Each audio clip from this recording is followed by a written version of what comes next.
Good morning, you're on the BREKKY Show with Scotty. It is 22 minutes away from 9 o'clock on this Tuesday morning with the one and only Chips Khan. Hey Maria, how are you? I'm very well, thanks, Scotty. So we had some other guest speakers. We had Shelley Ware from the Footy Show. Okay. Yeah, so she was wonderful. She was actually the MC, and she spoke throughout the day, and she had a lot of important messages for the women too around, having a voice and being involved and just really giving everything a go. You don't want to get through your life saying no. Take the opportunities, even if it puts you out of your comfort zone, which is what I think a lot of us can take on board, regardless of our gender. So she was great, and we had Mara Cameron, who was West Coast Eagles' first pick for playing in the women's. She's your homie, I heard. She is my homie.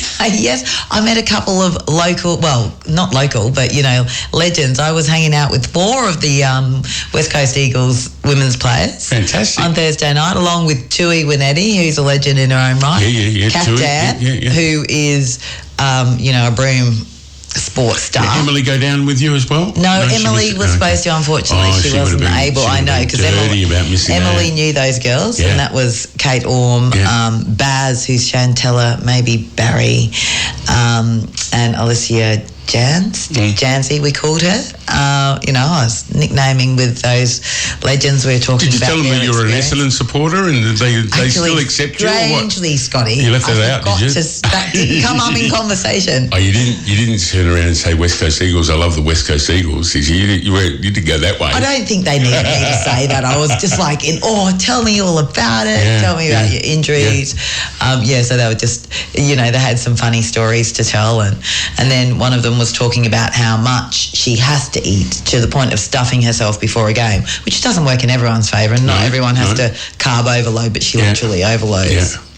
Yeah, well, they've all got their little secrets, haven't they? Yeah, that's right. Fascinating insight into it, Scotty, So, brilliant. So you got a lot out of it. I sure did. And just, there were lots of young Indigenous girls there at the forum listening to everyone. I mean, my manager Chrissy got up to talk about our grants and the important role of sport in the community, and what our job is to help facilitate that, and to reach throughout, because our department's based in the metro, and metro-centric doesn't apply to our regions.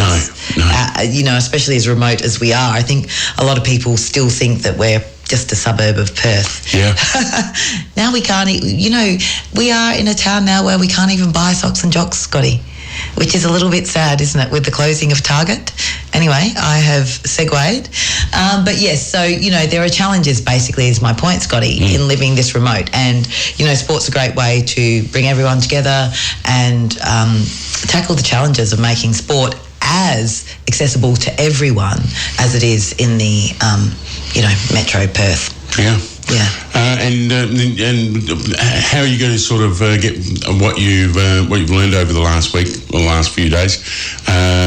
Sort of get it back into our community. Look, Scotty, we've got some meetings coming up. We've got some, following that inclusion and connection meeting. There is supposed to be a meeting at the end of this month. There's a bit going on, so if it doesn't happen this month, it'll be early June. But it's just about trying to get we had a great bunch of people there, and they were all keen to have continuous meetings every 2 months. So hopefully they'll return along with some others. We're just going to have a bit of a lunch meeting, just where everyone comes together to know what's going on in sport. Well, what we need to do, to help our community. Like, coming up is basketball, such an important part. It's nearly as up there as football for the community in its own certain way. And there's been a few comments about lack of pathways and lack of basketball development in town. Now, we've got Liz, as you know, the legend golfer who's based in Broome, who is hard at work for basketball. We might see her in a couple of weeks' time, ready for the Champs. Fantastic. I'll have to get her to pop into the studio. The first weekend in June, the long weekend in June. Yeah. The Champs being held here in Kununurra. Oh, that's exciting that time. Liz would make the journey for that. I'm sure she will have to find out. The ladies' Champs. She needs to come over this way to help, cement some more basketball pathways. And that means, Scotty, that the passionate people need to step up and help us really strive forward with basketball. You know, it needs adherence to the club structure, governance, etc. Some like formalised structures in basketball in Kununurra, because that's the only way that we're going to really get the kids, all the talent that's here, we're going to be able to get it and channel and funnel it. Now, one thing though, we have seen an increase in, and it's sort of happened when my kids were at school. I can't remember it being back when I was at school, but there's this whole kids programs coming through with sport. You're talking like Auskick, Net Set Go. What's cricket? What did Emily say cricket's called? Something Blast, wasn't it? Yeah, not Milo Blast. But Milo was a major sponsor. That's right. Have a Go and all that sort of stuff. But it's Cricket Blast or something like that, isn't it? Master Blast. Modified version of the game, just to get everyone to have a go and get a brilliant taste for it. And also more little games as far as sort of training games, you know. Yes. And then sort of so they're not being bored standing waiting for the ball to come to them. No, that's right. On a proper game. Yeah. You know, and I think that's really clever. Yeah, and we spoke about that certainly at the forum about the fact that, you know, the game develops by everyone having their hands on the ball. Yeah, exactly. Everyone at training, Tui's a big, support of that. Everyone needs to have a ball in their hand. But it is so in place now, entrenched into sport, these junior programs, and it's just brilliant to watch. And hopefully it's a way for coaches and organisers to sort of see skill levels of children, identify the elites, and everybody having a go. Yeah, that's right. It was good. Really good. And also, as we were talking about that cross transference of playing different games, having a go at everything, helps develop your games. There was Mara, she picked up a soccer ball and was doing all kinds of tricks, and she's a footy player, but that was pretty impressive. That's like Tui too. So talking that junior sport, junior tennis on a Tuesday. Yes. Check out the Kununurra Tennis Club on Facebook page. As well as social tennis later that night. They got loads of information on the Kununurra Tennis Club on the Facebook page. But Tuesday is Tennis Day here in Kununurra. That's right. Get your racket out. Tomorrow will be the Net Set Go, and they're into their season. They're coming, or the Net Set Go for young ones, boys, girls and boys, turning 5 to 10 this year. Kununurra Netball Association have also got a fantastic Facebook page. They certainly do. As you said, the Auskick, NAB Auskick, is happening at Town Oval on Thursdays, 4:30 till 5:30 at Town Oval, and that's very, very popular. Plenty of junior sport happening in Kununurra at the moment. And Thursdays is juniors for Kununurra Netball Association plus the seniors as well. That's right. So this year they've mixed up the boys team, Scotty, because last year the boys team, they had a boys team, and the boys team kind of dominated the junior netball. So now they've, split up those boys. Yeah, good. I think that's a better idea. Yeah. Great. So lots of junior sport happening, and of course this year, term 1, we had junior golf for a season. That's right.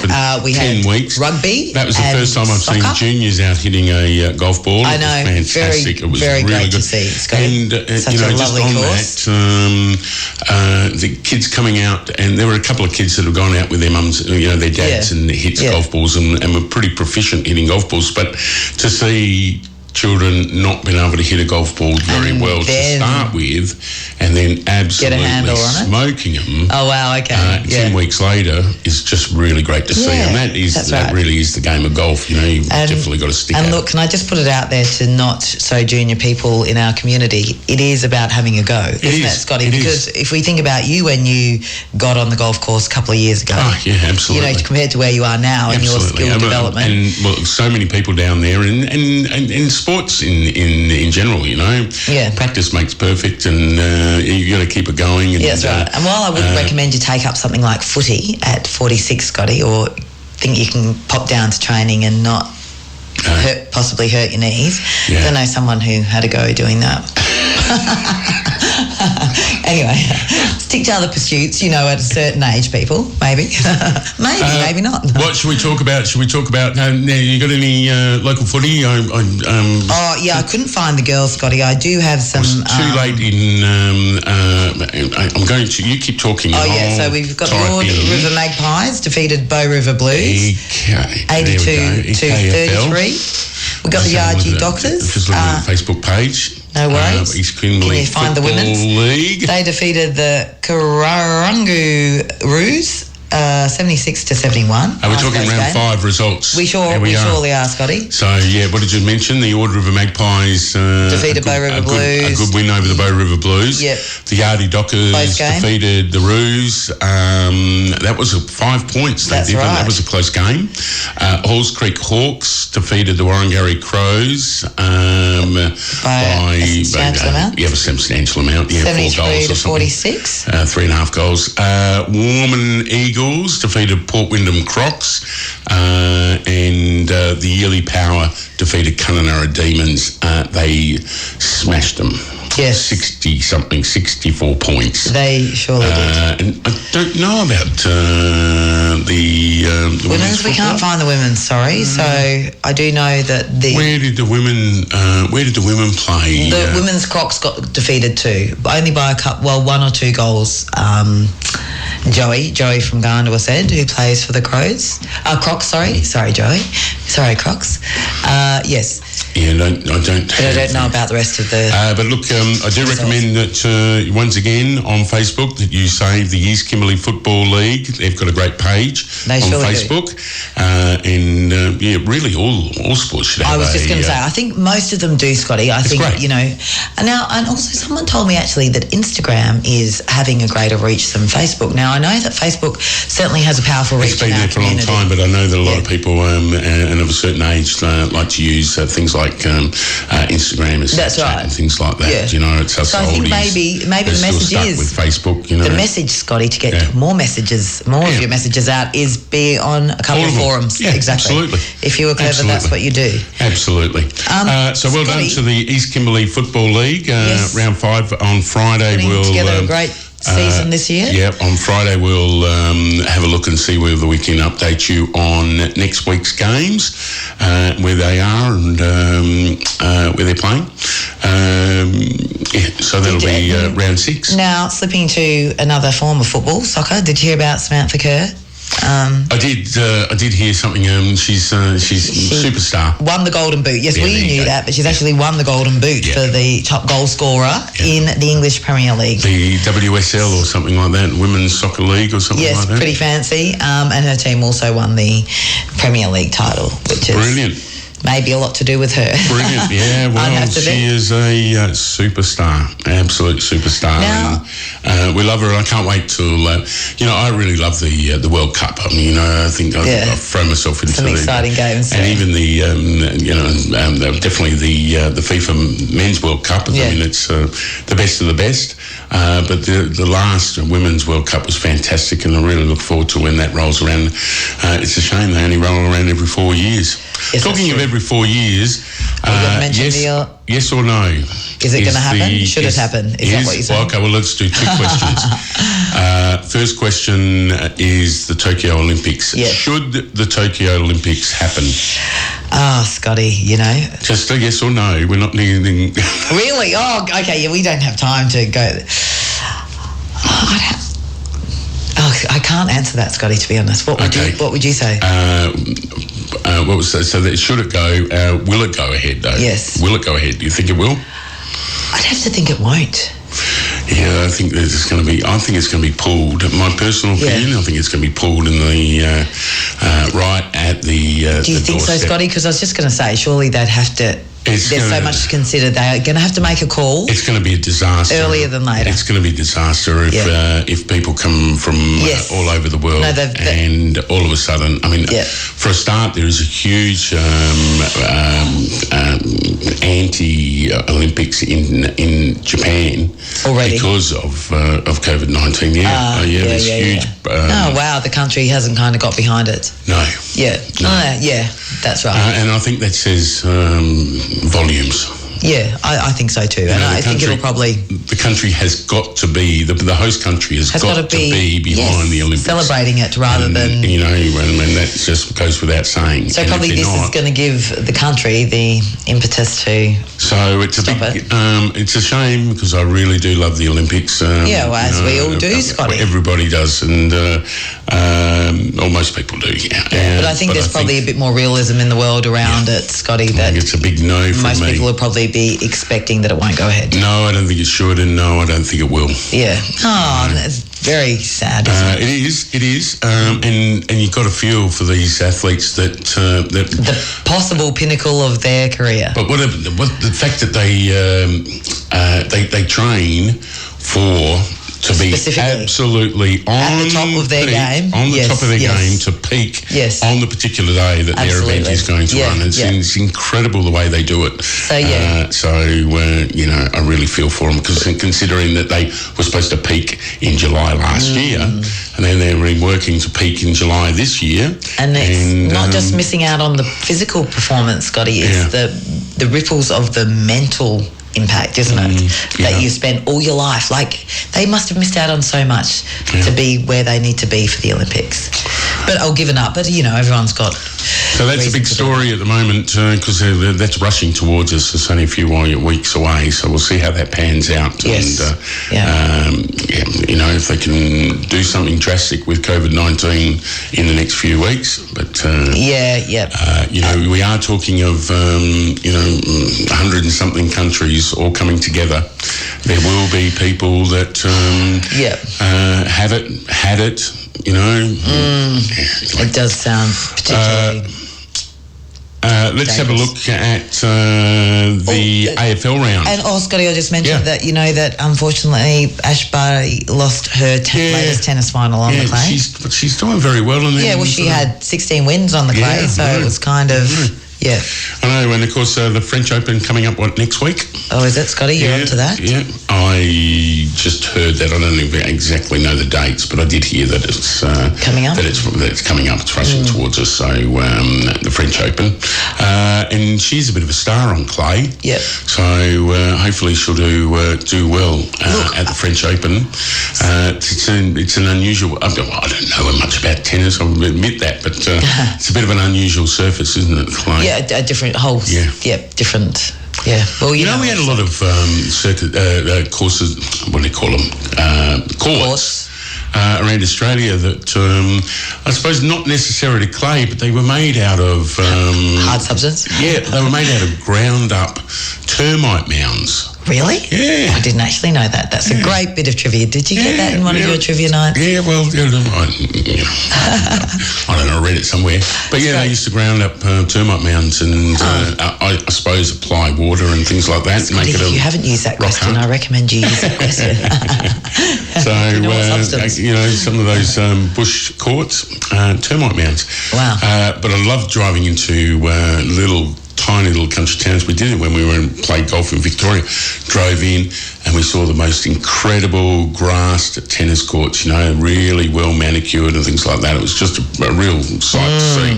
And then loads and loads of them actually. Some of these country towns in Victoria, they're obviously tennis crazy. Yeah. So, it was great to see. Let's have a look at the AFL round 8 and... both Chips and myself, our teams didn't win, but let's have a look. No. Friday was the replay of the grand final, and Geelong extracted some great revenge, although it's just a home and away game. That's somebody with my phone. 126-63, they smashed Richmond, and hopefully a lot of other teams were watching.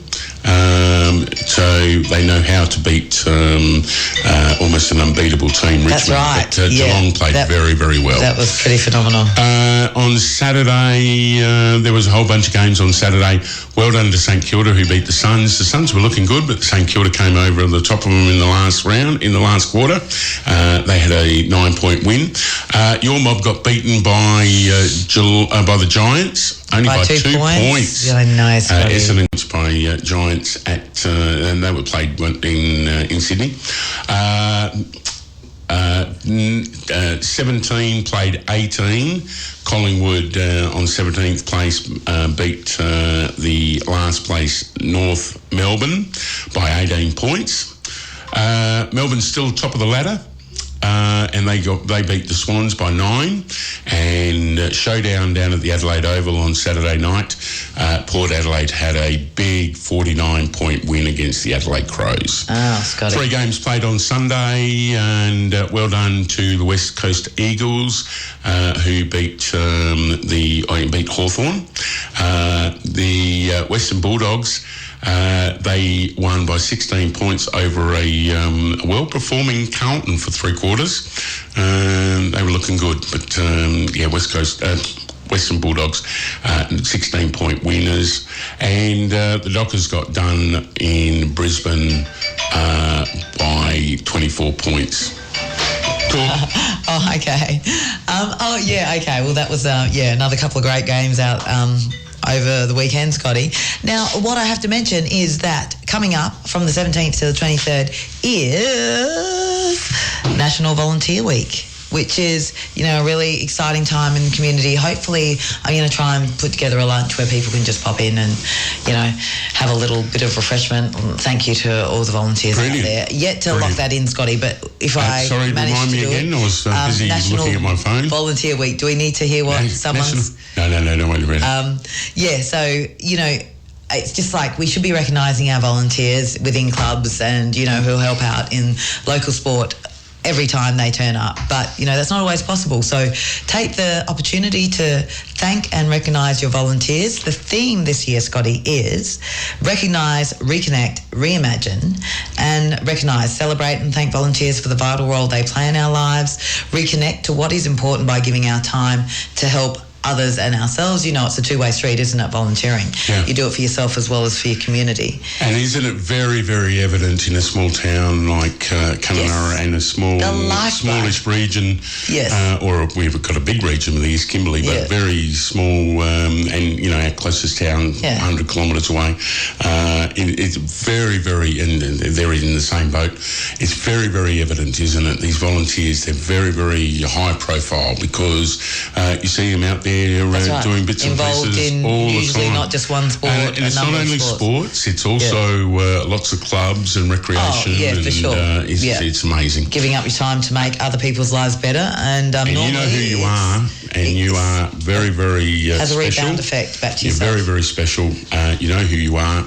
We thank you, and we'll thank you again next week. We certainly will, and look forward to this. And also, hey, everyone out there, just have a thought about the reimagine part of that message is how we can better support volunteers and communities they help. So, if you have any great ideas about how our department can help your volunteers or help recognise your department, your volunteers, how our department can help, give me a call on 0448 445 348. Brilliant. So, Scotty, so we've done the football.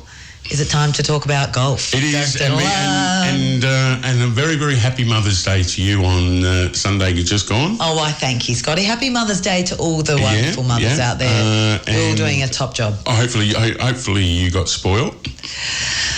It is a version of spoiled, I'd suggest. Yes, that's the only reason I bring it up is because in sport, because it was the Mother's Day game at the Lake Kununurra Golf Club on Sunday. And were there many mothers down there, Scotty, or was it just really for the dads? I'm looking at this date. I've got the wrong date, but anyway, on the wrong day. Mother's Day game was played at the Lake Kununurra Golf Club on Sunday. Proudly sponsored, and they've sponsored it for so many years, as long as I can remember. Yes. Yes, you probably made up some prizes over the year. We have. Yes, I've been involved in a few hampers. Di and Gareth down at the Kununurra Amcal Pharmacy proudly sponsor the Mother's Day game at the Lake Kununurra Golf Club, and a big cheerio also, and thank you to Cheryl who made the packs up. Oh yes, Cheryl, great job. Always makes these brilliant what would you call them, hampers? Hampers, gift packs. Gift packs, basically full of many wonderful things. Really great, and made them amends and ladies. And Scotty, we should just do a shout out. Sorry, Di and Gareth, who are not volunteers but who are like the backbone in community to so many people with their help and advice and genuine care. Yep. I've got an aching muscle, I've got an aching bone, I've got an aching... I don't want to wait for hours to see a doctor. I need this to be strapped, and they can help out. But look, I'm very happy to say that the only mother playing on Mother's Day won the ladies. Well done to Leanne Adams. Oh, Leanne. Who had a win with 36 points. It's pretty good. And runner-up was Erin Whitaker. And well done to Rihanna Morris, who took out the Gross Award for the ladies' competition. And the men's, he is in fine form at the moment. He got second place with 42 points last week, and he got one... so it's David. His handicap went down, and his points went up. He had 43 points. Well done to Wade Mincham. Oh, Wade Mincham. Well done. Who had 43 points and played very well. I think he got 4 or 5 birdies, and he was on fire. Nice. And also runner-up. Well done to Vinnie Durkin with 39 points. Good to see him hitting another good ball. He's a very good golfer. And Gross is the reigning 2020 club champion, Troy Puckridge, who's... Go Troy! Yeah, who got the Gross, and he's obviously getting ready for the Champ to Champs coming up in a couple of weeks' time. Funny, I happened to see Troy and Steve, and there was a little bit of... there is friendly argy-bargy between those two. There is bit the low handicappers. We need one of them to play very well in the Champs, and hopefully and Champ of the Kimberley will be a Kununurra golfer. Yes, hopefully. Fingers crossed. But yeah, well done to them, and it was a great game. And like I said, well done to Kununurra Amcal Pharmacy, who have been sponsoring the Mother's Day event for as long as I can remember. Yeah. They're very, very good sponsors, like you say, backbone to the community. Like a lot of the organisations that come to the party and give businesses prizes and sponsorships, but also they go a little bit extra because of their great involvement with sporting people. That's true. As I said, aches and sores, bones, and need this strapped, and I need that strapped, and some people I know, really hands-on, like helpful advice. Yeah. So that's sport. It's 7 minutes past 9 o'clock. I think we're about done, Scotty. I think we are a bit done, except to say that I did see the Kununurra Speedway are up and running on Saturday. Yes. Which is fantastic, ready for 6 rounds of the Kununurra Speedway. And we would love to have you come into the studio, whichever sport you volunteer for or support passionate about. or play for or passionate about. Yeah. Whatever. Come in and talk about your sport. Coming up. And also talk with us about any sport you want. We'd love to see you. If you know the champion Tiddlywinks players or... Wow, we would love to know that, wouldn't we, Scotty? Yeah. That'd be a great trivia question as well. 10-pin bowling recently and got a perfect score of 300? Yeah. Let us know. That's right. Yeah, you might have to go to Darwin for that one. It would be great to have a 10-pin bowling alley in Kununurra. Watch out. One day, Scotty, there's a lot happening in Kununurra these days, so you just never know. Chips, always a pleasure. Thanks very much for rocking up on a Tuesday. And just before we go, tell everybody who you are and where they can get in contact with you. I'm the regional officer for the Department of Local Government, Sport and Cultural Industries. And yes, from my trip to Broome, there was also a lot of ideas about how we can help support, more women attending football matches and, overcoming things like transport and lack of equipment, etc. So we're trying to work behind the scenes on that. Yes, you can find me in the Save the Children building, or give me a call on that number, 0448 445 348, or come and talk to Scotty about joining us in the studio, usually on a Monday at 8:30. Usually on a Monday, sometimes on a Tuesday. Well done. Good to have you there, and do that. Get in contact with Chips and find out how her and her department can help you and your sport. And don't forget to put some thought towards National Volunteer Week, what you can do for your volunteers. Time to go. We're going to go right now. See you next week. Bye-bye, everyone.